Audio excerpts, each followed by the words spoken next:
Hello, everyone. It is the eve of the NFL draft, and as all of us Madden heads know, that also means we get kind of our first taste of Madden.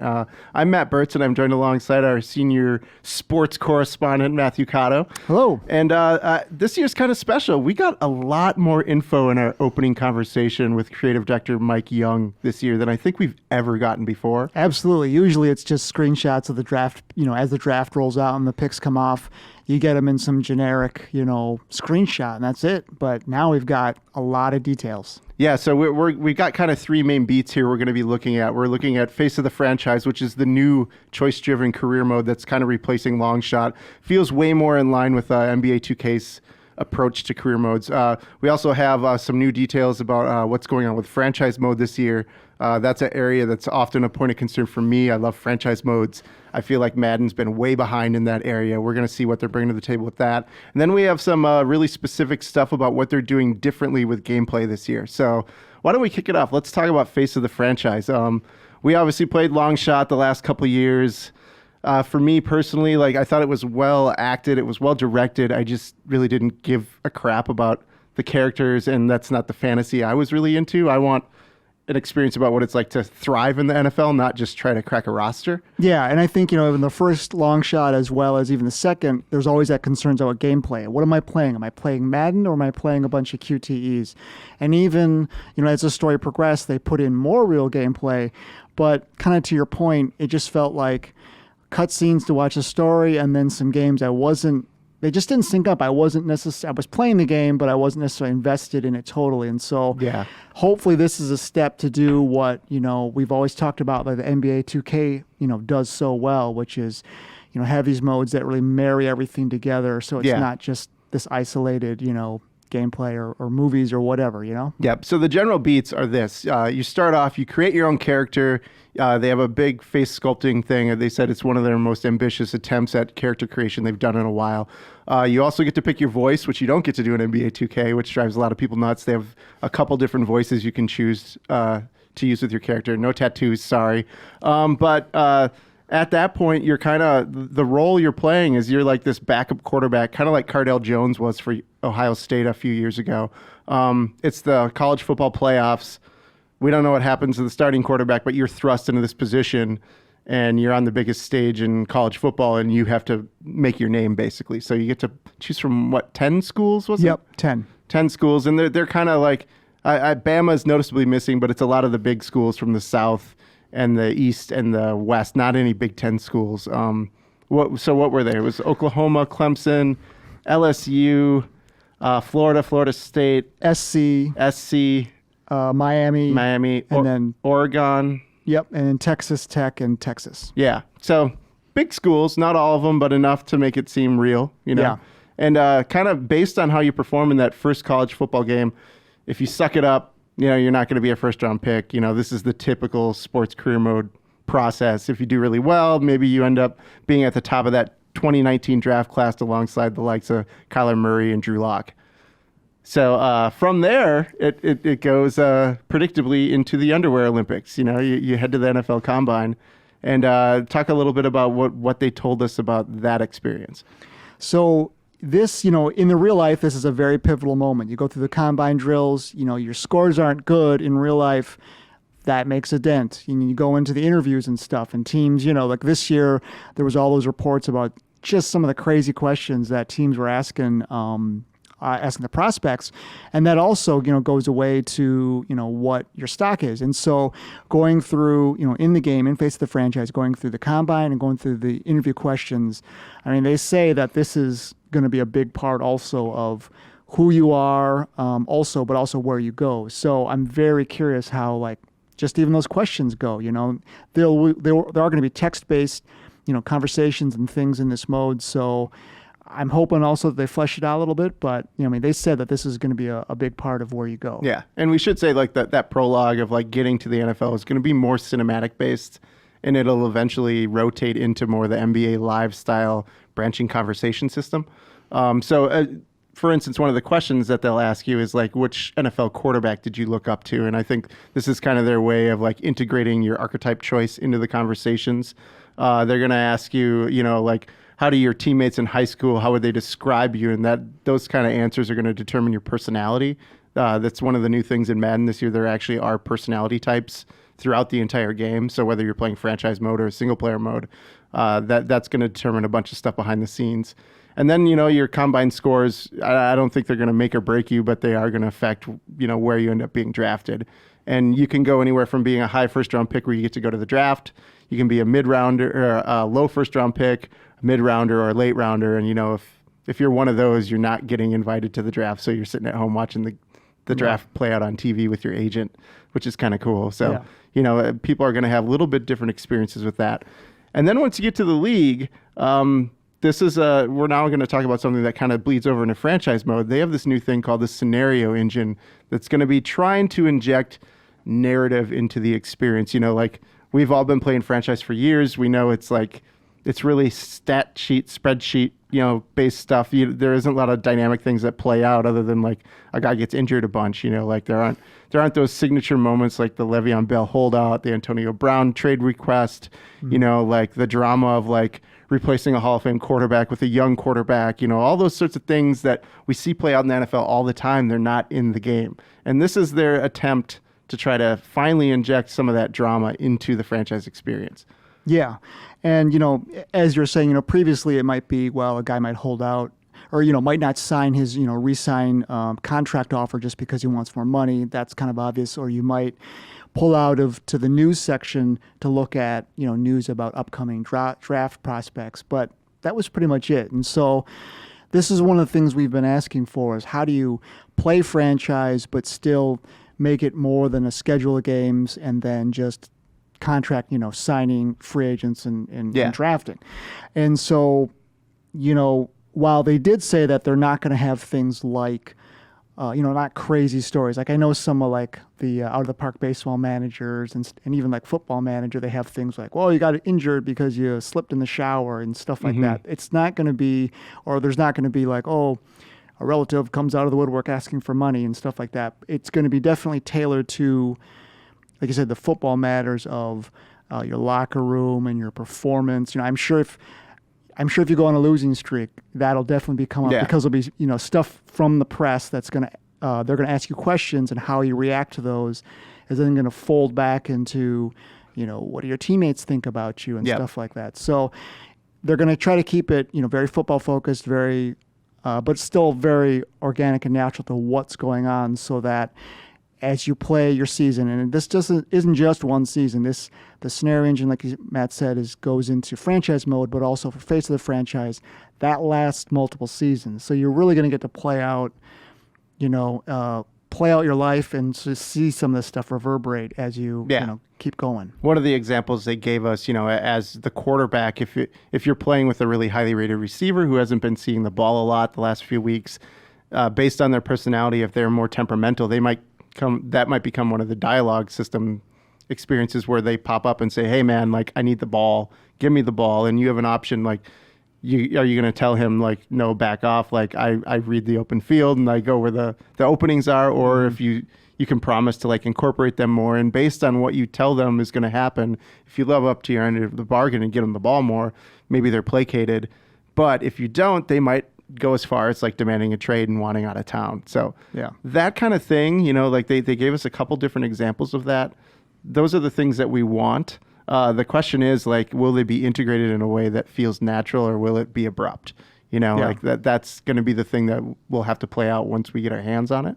As well as like logic, we've all seen games where, let's say you go on a 2-game losing streak and all of a sudden the CPU, the AI kind of reads that a little too hard and goes on an extreme, and all of a sudden, whatever, you're benched, or it just doesn't read the nuance of it correctly, But it is scalable. That's the thing I like about it. It works for the career mode, but it also will work if you're the GM or coach. If you decide to franchise a guy and he's upset with that, he might demand a trade or he refuses to sign, and that creates a scenario like we see play out in the real NFL all the time that you have to react to.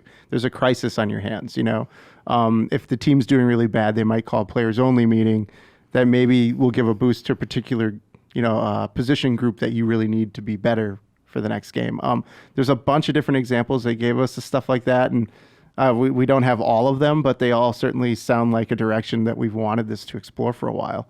Yeah. And another thing I would point out just kind of about the organic or slash kind of dynamic nature and how I hope, how we all hope this turns out is certainly it's kind of the surfacing aspect where it sounds like they've put a lot of work into this. They've come out with a lot of different scenarios and where a lot of different situations can go.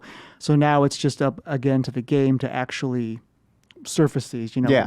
I hope next year it's not a case of them saying, well, we wrote all these, but through this and this, you didn't see as much as we wanted to, or much of it wasn't surfaced. Yeah. Hopefully it can be that as dynamic as they think it can. Yeah, I mean, it sounded like they did the right thing, which is they basically looked at the last 7 years of headlines and decided to reverse engineer situations of like the big headlines that came up. Like, how do we create this situation with Andrew Luck and Peyton Manning organically? Like, what would have to be the factors of the ABCs that happen in someone's franchise mode to trigger a scenario like that?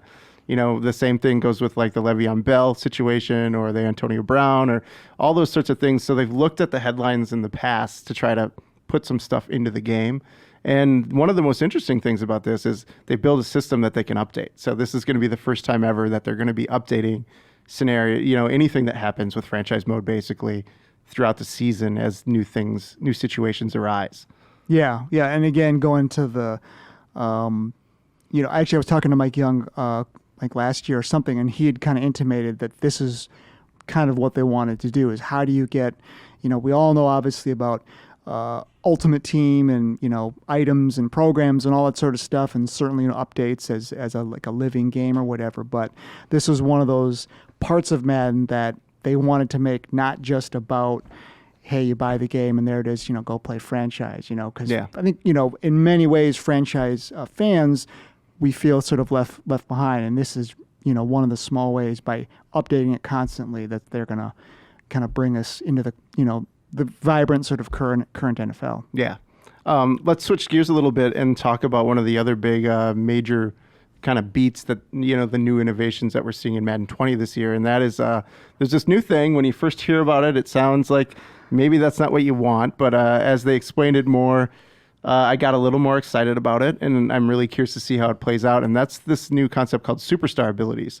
And when you hear about it off the top, you're like, oh, is this going to be like NFL hits style arcade stuff where like, Cam Newton can run through every player because he's the big quarterback, blah, blah, blah.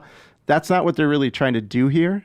There's like 70 of these different superstar abilities, or around 70. They said, I'm sure that number's changing because the game's still in development. But basically, they understand that we all have a problem with player differentiation in Madden. When you play against Tom Brady, it doesn't feel like you're playing against Tom Brady. You're not really worried about it. He basically performs the same as any other quarterback, and he's actually not very useful in the competitive scene like Mike Vick was, when you're playing with like an Aaron Donald or a pass rush specialist, like they don't feel necessarily special. I can get away playing with like a Brian Robinson type for the last decade for the Vikings. I get just as many sacks with him as I would with any other defensive end. It didn't really matter. It didn't feel different. So what they're trying to do with superstar abilities is make some points of differentiation. So some of the examples they gave us is Patrick Mahomes. We know the guy's got a cannon arm. He can throw it 80 yards in the air. That is going to be one of his special abilities. We know that he's really good at escaping the pocket, and his accuracy actually goes up when he's on the run. So that's one of his abilities. That he's also really good at throwing across his body and being accurate. So they're giving all these players traits more like you would see in like a FIFA that's supposed to differentiate them. And a lot of them have different animations as well. Like they mentioned that, Aaron Rodgers is going to have his rollout kind of jump throw. Mahomes is going to have his quick animation to get out of the pocket faster than other quarterbacks do.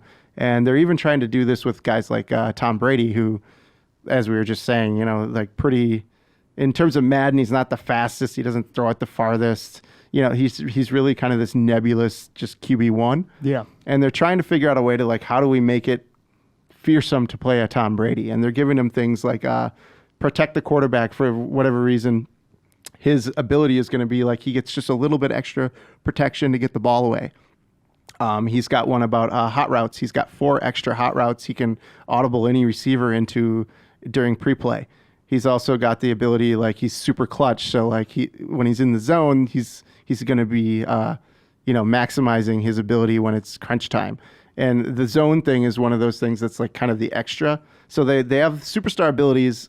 Lots of different players have them, but when there are players who have multiples, at least more than two, they may be gifted what's called X factor. They're donned an X factor. Yeah, so they basically get in the zone. And so, how do you get into the zone? You have to play your way into the zone. So there'll be certain criteria where, and I'm just making this up, by example, but let's say for a QB, it might be a certain amount of completions in a row, or maybe, have a couple successful drives. One of which we saw, I believe it was for Juju Smith-Schuster, for him, I think it was 4 rack catches over 20 yards. Yeah, 4 rack catches over 20 yards. So, I mean, that's, 4 rack catches, fine, that's doable. 4 rack catches over 20 yards. Yeah. That sounds, it's a little bit more daunting. So you meet the criteria, now you're in the zone. So what does that mean? Basically, like using the Tom Brady example, that was the one they spelled out for us, which is kind of nice, is he will actually, his first read, because it's kind of playing off of, okay, he's in the zone, he's seeing everything really slow, he's totally calm. When you snap the ball, his first open receiver will have a bigger on-field icon. So if you're playing it, it kind of goes to, one of the things that Mike Young said is like, what is awareness? Tom Brady, like you said, is an awesome quarterback. I think he's the greatest quarterback of all time. That's just me. But he's an awesome quarterback, but his awareness rating doesn't really mean anything in the game because you're playing him. Well, then that's kind of down to your rating. And if you're not a great player, well, how do you make, how does Tom Brady come across in the game? And so with something like this, where you actually get a bigger on-field icon, that kind of, I think they're trying to jump that sort of bridge and now give you something so that you can make Tom Brady the Tom Brady that, he is in real life and should be on the field, and not just a guy who's got, decent but not special sort of ratings. Yeah, and hopefully what they're saying is this should affect the way that the CPU teams perform as well. Yeah. So if you're a franchise guy, we're all used to seeing the quarterback go like 24 for 29 for 160 yards. Like they just take that like the shallow game and don't really do anything and just try to move the chains. They're hoping that this creates some differentiation between the players, and you're going to have to account for them. So if you're playing against Khalil Mack, that guy's going to be in the backfield all game. He's going to be a force to reckon with, like he is in real life, and you're going to have to like plan your game around that. That's the hope and intent. So this will be a tricky balancing act. We'll see what it's like when it gets out in the wild. Are there going to be guys that are a little more overpowered, and is everybody going to gravitate towards a certain meta? I'm sure. Mm-hmm. Yeah. But if it's designed well enough where they can scale stuff back and forth and find that sweet spot, I mean, hopefully this opens up a lot more differentiation between what kind of experiences we're going to see not only in franchise mode, but also in Ultimate Team. Yeah, and kind of to that point, similar to what we were talking about just when we were talking about Face of the Franchise and them adding new things for the scenario engine, they're also going to add in the possibility for some players to sort of graduate to that sort of X factor status, or even lose it on the season. They said, I think he said that they're thinking about maybe like kind of a kind of quote a cadence of like maybe 5 times during the year, but that's of course is all up in the air, so we'll just have to see. But one of the examples that Mike Young gave was the cover star, Patrick Mahomes. Maybe the first couple of weeks, he wouldn't have been considered an X factor quarterback. But of course, as the season goes on and it's clear he's the real deal, he clearly played himself. He's an MVP. He clearly played himself into that status. So they're going to try to mirror that. Yeah. So they'll be adding new ones as they go and maybe take them away. And like right now, the number's at 50. Yeah. We'll see where that ends up. But we should also mention, you can. That's one of the things you're going to be looking for when you're drafting players, whether they have that kind of superstar development trait or X factor development trait. Those guys are going to be super sought after. And we should also mention in Face of the Franchise, they're taking more of an NBA Live approach. I know not a lot of people played it, but they were really interested in the idea of like giving you like all these skills you can unlock and then allowing you to equip a couple of them in a game.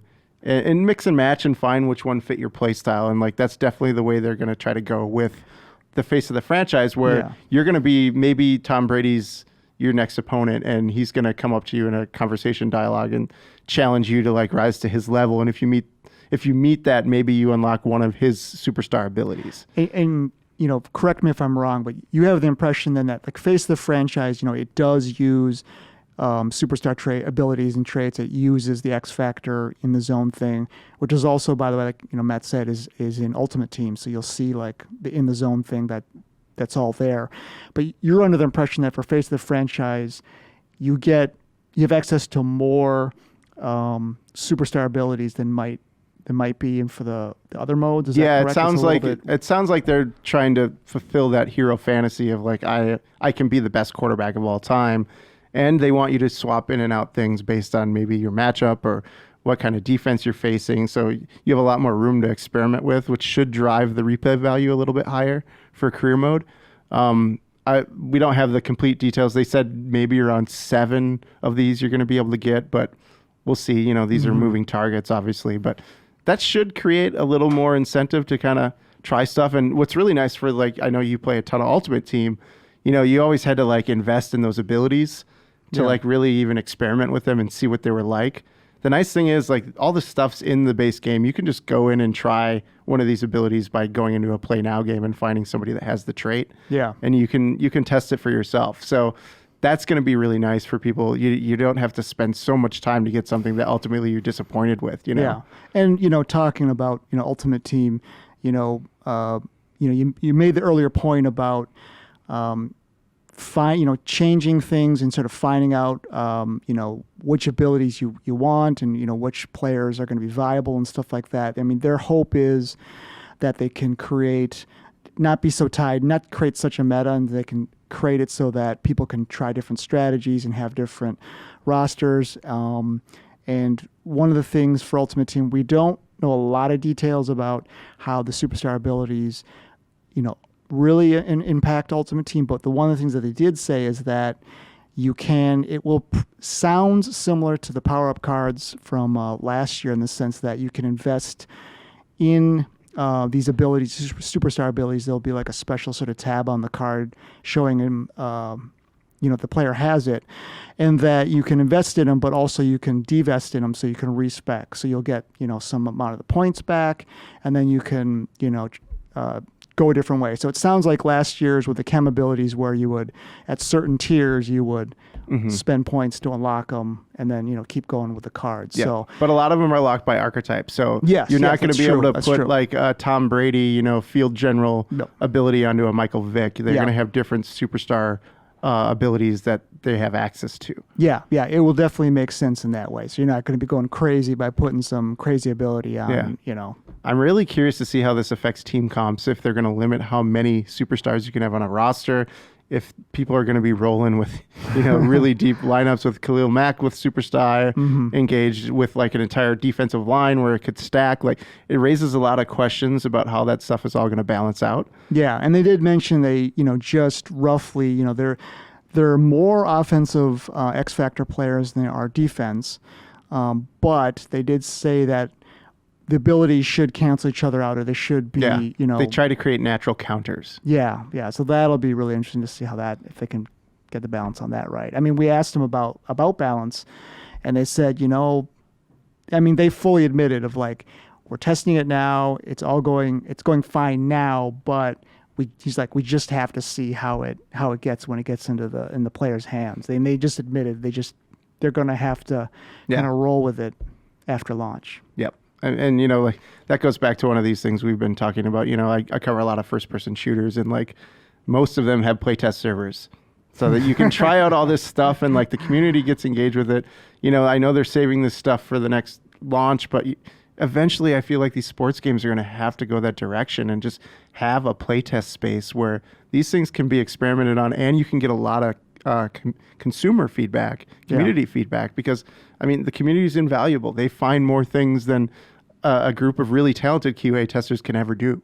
Yeah. So, I would really love to see these companies go that direction. I just don't know if we're going to. Yeah, Mike Young had talked about a tweak in sort of how they do the development timeline for the game, in the sense that it sounds like he said they're fixing. He acknowledged that, certainly 19 had more bugs, more weirdness, more just, gameplay oddities and just misfires and whatnot than they intended. But he said, they've been doing way more bug fixing along the way instead of just leaving it to the end. Even with the new stuff like RPO, which is coming into the game this time, run pass option is finally here. People have been asking for it forever. Like they've been iterating and changing it instead of developing. Now we got to ship the game. Let's do a quick bug squish. Like they're trying to be a little more streamlined in terms of like, okay, it's in the game. Let's react to how it's performing now, as opposed to waiting until the end of the development cycle. Yeah. And I mean, you got to think that'll help, but the proof is in the pudding. They're developing sports games is hard. I mean, these guys have way less time than any other game we ever play. There's no doubt about it. It seems like the aggressiveness of the timetable creates a lot of the problems that we see in this genre, more so than others. So hopefully little steps like this can help. Hopefully one day we'll have playtest servers where a lot of this stuff can be tested before it goes in for competitive experiences. We'll see. But we actually have a lot more that we can talk about as well. But they're going to be rolling out more stuff, obviously, over the course of the summer. But this is like a big opening salvo. Like we've wanted a career mode for a long time that's more dynamic and reactive and allows you to write your own story. Like that sounds like that's what the face of the franchise is going to be, right? Mm-hmm. We've been dying for any sort of innovation when it comes to franchise mode. The scheme fit thing last year, our problems with that have been well documented. I didn't think it worked.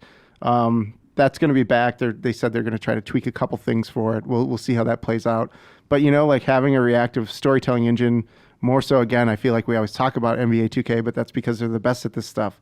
Like having story and narrative and drama built into the franchise experience is something we all want. That sounds like a good direction to go. And player differentiation, we've been dying for it. Everybody just plays too similarly.